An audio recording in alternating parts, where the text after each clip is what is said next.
As many of you know, I grew up in the church. I was born into it. In fact, even before I was born, uh, the United Methodist Women, at the time, the United Methodist, I don't even remember what they were, Christian Service, Women of Christian Service, the Methodist Women of Christian Service, um, had already made me an honorary United Methodist woman before I was even born. Um, as a way of honoring my mother's leadership when she was pregnant with me. And so I grew up in Sunday school every Sunday, perfect attendance, 18 years. I learned a lot of things, memorized a lot of pieces, was certain I had my faith together. Now, by the middle of my 20s, my faith had come apart, completely unglued. Some things had happened in my life. My first marriage became completely unfrayed, and rightfully so. She was my best friend in college, and I thought, we thought it was great to get married, and it didn't work out that marriage was such a great thing for us, so a couple of years later, it was over. And I was pretty sure I was going to be alone for the rest of my life. And I was pretty okay with that. I'd come to terms with that. It's a good thing to come to terms with what you expect will be the reality of your life. Linda entered my life. That was great. I was a surprise. And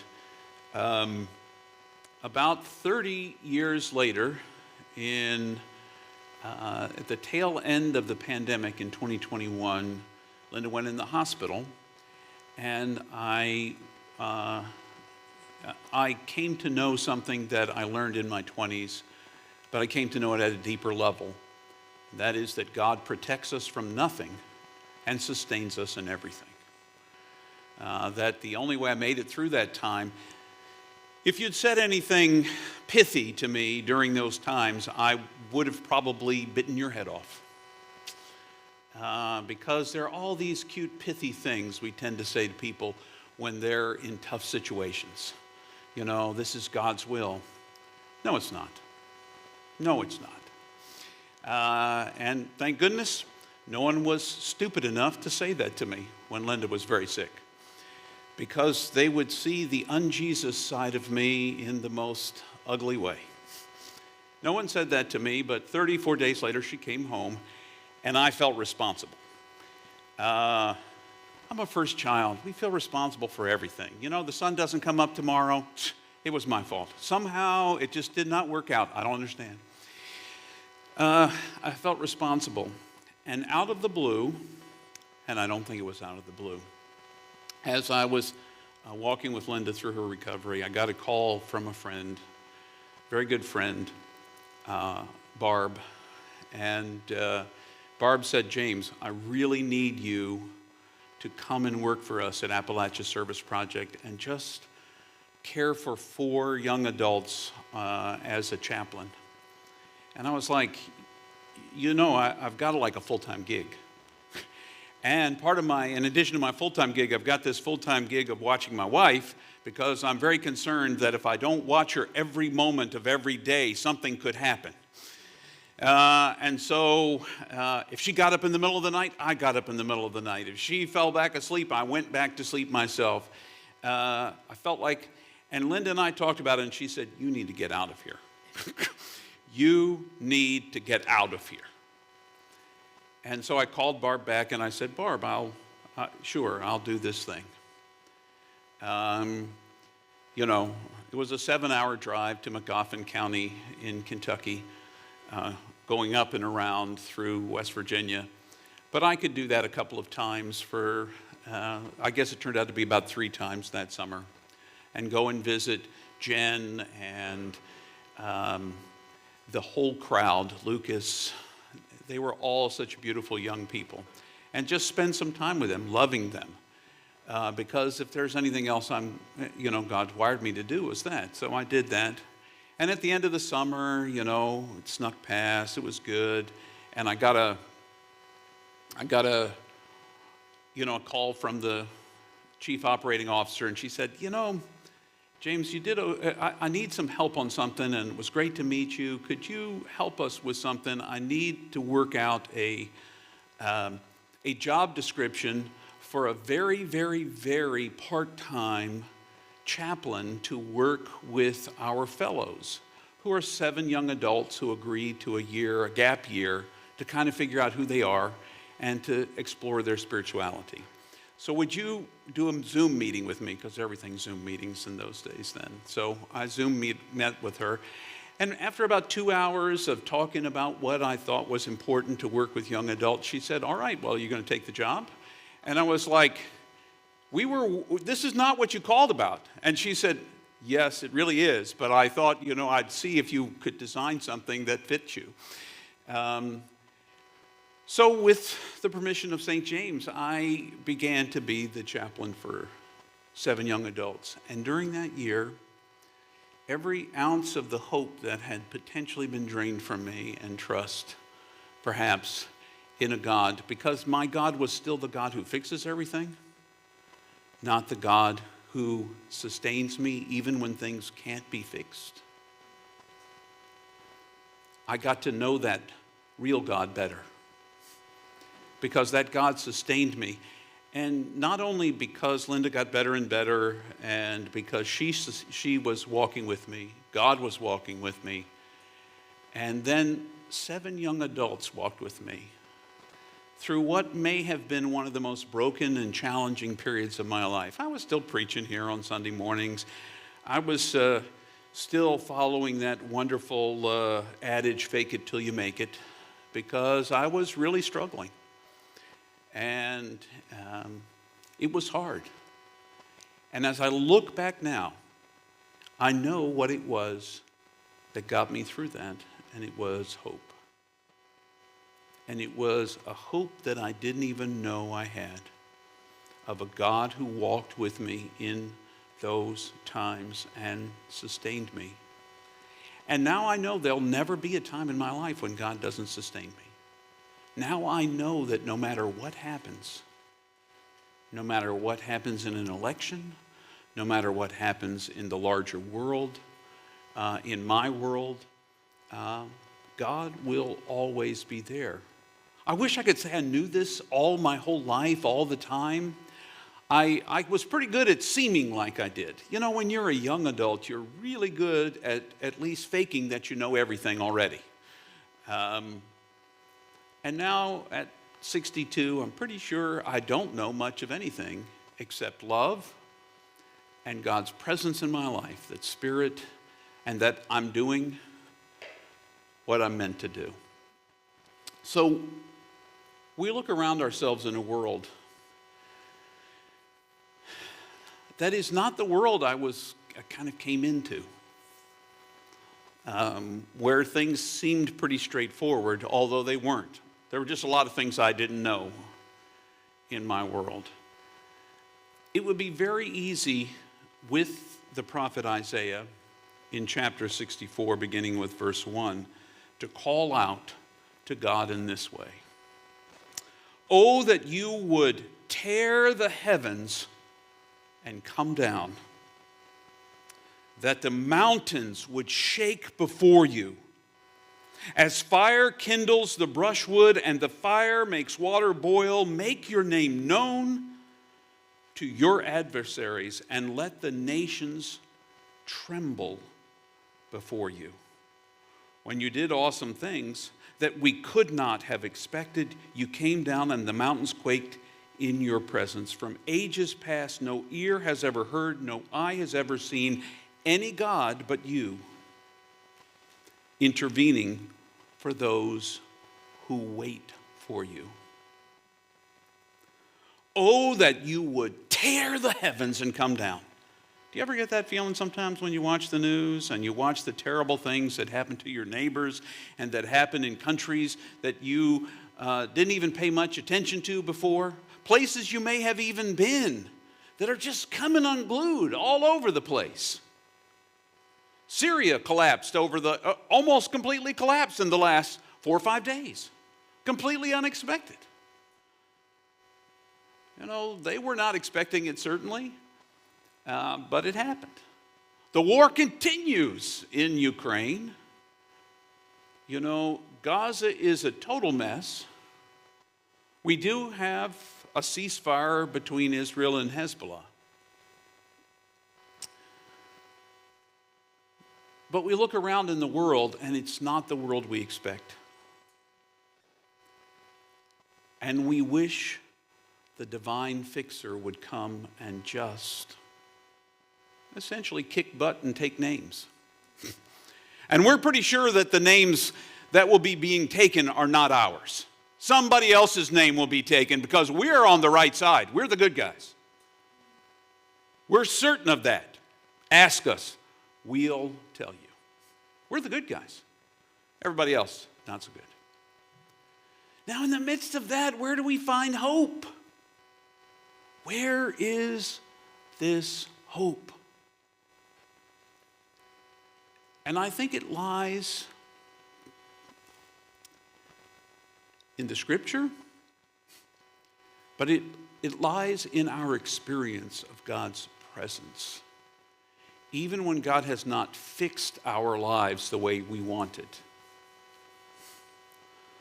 I still remember how my life was changed by hearing one song by Garth Brooks.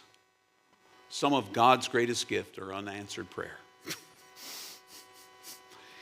Some of the things we pray for and want and ask God to fix are things that God isn't interested in fixing because we broke it. So what do we do with all of that? How is there hope even in that? Even Jesus, and he points to it. We'll flip ahead to Mark, because I don't know about you, but I felt that call, that desire for God to show up and fix things.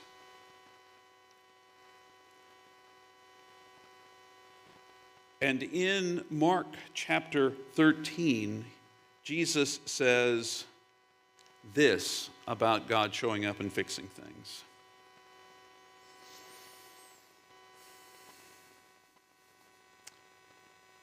Take the fig tree as a parable. I'm looking at beginning in verse 28. Take the fig tree as a parable. As soon as its twigs grow supple and its leaves come out, you know that summer is near. In the same way, when you see these things happening, know that the promised one is near, right at the door. The truth is, before this generation has passed away, all these things will have taken place. Heaven and earth will pass away, but my words will not pass away. But as for the day or hour, nobody knows it. Neither the angels of heaven nor the only begotten, no one but Abba God. Be constantly on watch.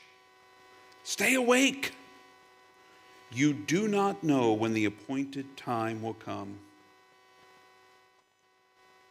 It is like people traveling abroad. They leave home and put workers in charge, each with a certain task, and those who watch at the front gate are ordered to stay and to be alert. So stay alert. You don't know when the owner of the house is coming, whether at dusk, at midnight, or when the cock crows at early dawn. Do not let the owner come suddenly and catch you asleep. What I say to you, I say to all, stay alert. You know, waking up is one of Jesus' big themes. Wake up and see the world in which you live. See what's really important. See what your faith really means to you. See if you're expecting things from God that God never promised to deliver. I thought my life would be neat. And quite frankly, the first, with some, painful, breaking experiences in my first 20 or so years, I was pretty much on top of the world. I was pretty sure everything was going to go my way. I had a plan to be bishop. Now, I wouldn't do that if you paid me money.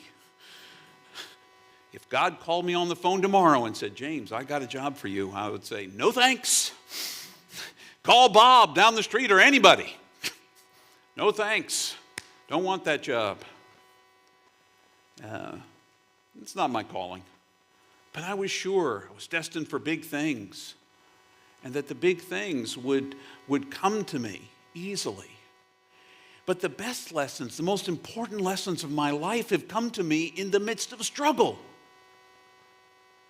in the midst of pain, in the midst of uncertainty for what the future would hold. And the only thing that I knew that held the future was God. I asked for visions of it. I asked for clarity about it. I asked for it to be a neat and expectable and pretty package of a future. And it didn't turn out that way. But there has never, ever in 62 years of my life been a moment when God did not carry me through those times. Stinky times and celebratory times. Now you see, one of the things we learn in the Bible is that the challenge for us is the celebratory times. Because we celebrate and we're convinced we did it all ourselves. You don't even need help when everything's going good. Why do you need hope? Look at it. It's all fantastic. It's the pattern. It's an interesting pattern. I didn't even notice it until I read a little meme about it. I don't know memes. I'm not sure that they're always helpful, but it's very interesting. I follow Becoming Minimalist, which is a group that encourages, led by this one person, that we don't really need all the stuff we think we do.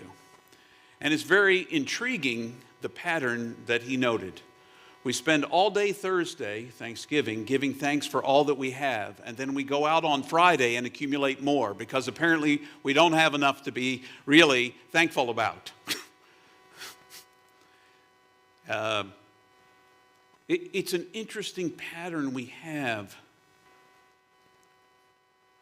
Hope really is something we have to have now. And because we can have hope, then we can work for a different future. I was said to you the last time I talked about hope, which was quite frankly just 3 weeks ago, that when I was growing up, I kind of came to believe that hope was the future tense of faith. And I poo-pooed that 2 weeks ago. See, this is the interesting thing about the way life is. I sat with it this week and I said, stop poo-pooing those things. Because in a sense, it really is. I believe there is a future. I don't know what it looks like. There are moments when I get very, apocryphal about it, dark clouds in the sky and terrible uncertainty and, all those pieces. Very easy for me to get caught up in that. But I still believe that God will be God tomorrow. Just like God is God today. Just like God was God yesterday. When I needed someone to carry me when Linda was sick. And without knowing it, I needed someone to call me and offer me a very part-time contract job, caring for some other young adults, which turned out to be them caring for me more than I cared for them. Learning more from them by their positive outlook and willingness to change the world. These young adults take a year, work for Appalachia Service Project for a stipend, and engage the world to make homes warmer, safer, and drier. And they gave me something to believe in all over again. That God works through us to make the world a better place. I keep wanting God to show up, tear open the sky, come and fix all the broken pieces. And perhaps that'll happen sometime in the future. Although Jesus says in Mark, it'll happen before the end of his generation.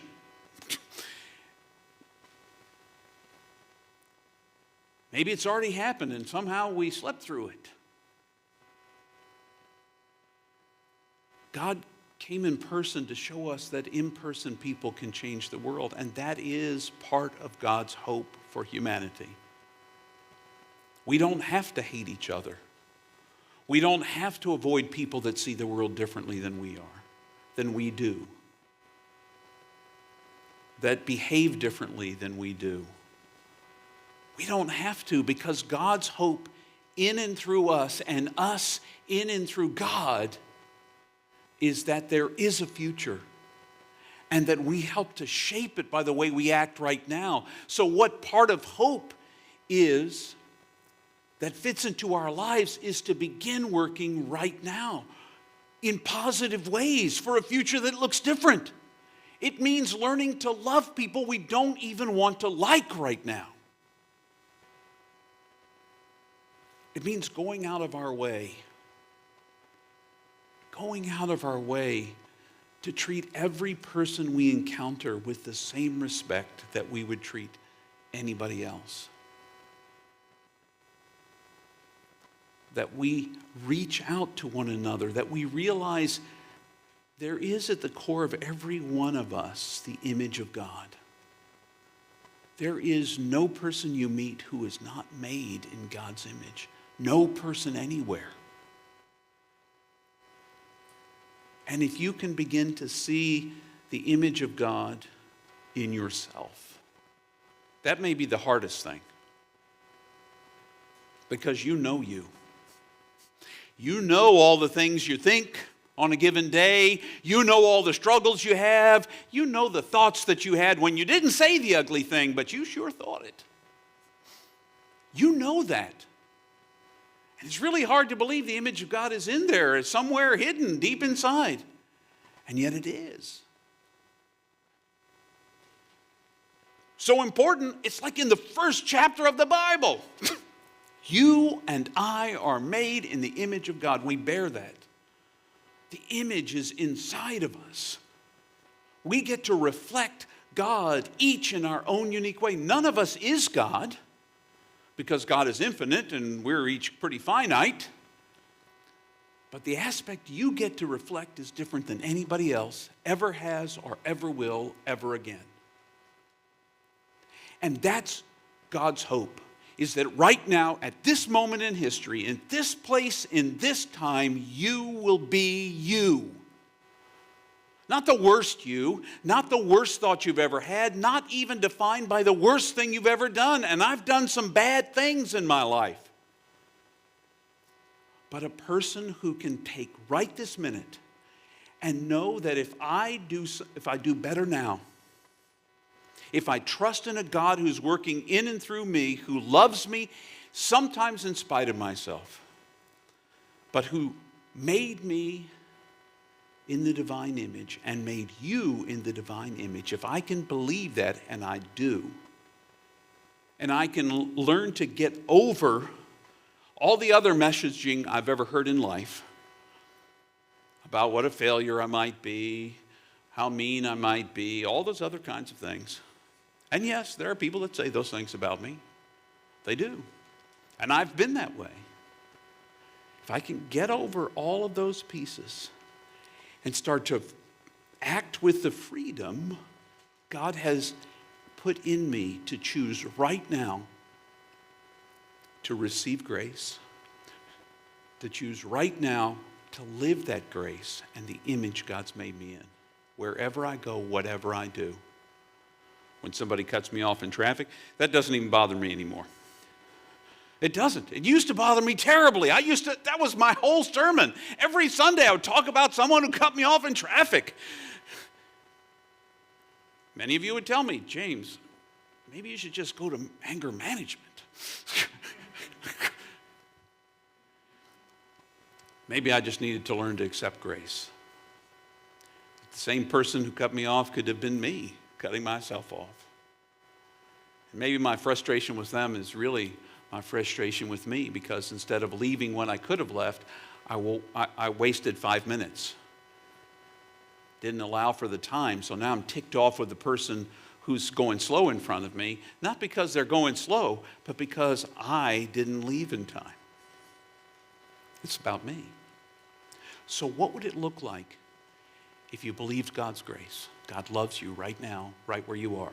You believe those words I say every Sunday. You're infinitely precious. You're unconditionally loved for the gift you already are. If you really believed them and you started to live from that place and you started to love people wherever you found them, however you met them, in Target, in the grocery store, at the street corner with a little sign, please help. At the Thanksgiving table, when they see the world differently than you do, their perspective is completely different. If you met them with the same grace and love with which you have been met, then hope would live on in us. Because you see, hope is starting now to prepare for the future only God knows. Trusting that God will walk with us even when we trip and fall.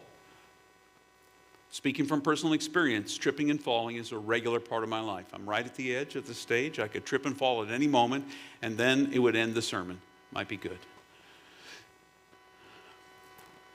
Hope is seeing that God has always been with you, trusting that God will be with you in the future, and that right now is the only time you have any choice about what you do about it. You can despair. Give up hope. A lot of people do. A lot of people do. And they end their lives because they don't think there's anything to live for. That's hopelessness. I'm asking you to look out for other people. When you see someone losing hope, show up. Listen to them. Encourage them. Take them seriously. Suicidal ideation is real, and you won't create it by asking someone that appears to be depressed, "Are you okay?" And when they tell you how badly they're feeling, it doesn't introduce anything to their mind if you ask, "Are you thinking about ending it all?" Shouldn't ask everyone you meet. But there will be people that you should ask that question. And you're not introducing the idea. You might give them a chance to talk about it and then seek help. Hope is believing there is no tomorrow for you.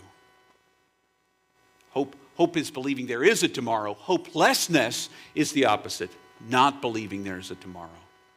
And as people of faith, we try to stay grounded in hope, but even we lose it. And we need to get a call from Barb. Out of the blue,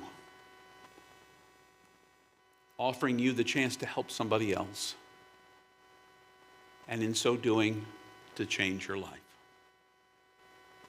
I don't know who your Barb is. I don't know who's going to call you. Or who you're going to call. But hope is knowing that God's in all those movements, piece by piece. Don't give up. Don't surrender to hopelessness. Trust that the God who brought you to this moment is preparing you to make steps into the future filled with grace and love on behalf of God.